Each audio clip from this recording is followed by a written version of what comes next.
What I wish I knew at 12 instead of just thinking planes were magic. There's real science behind flight. Let's break it down together.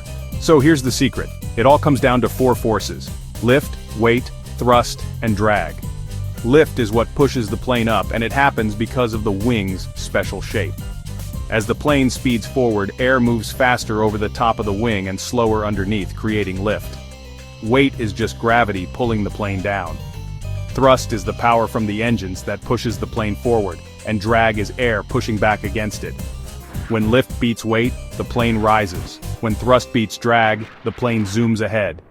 So next time you fly, remember, it's not magic, it's science, and it's amazing.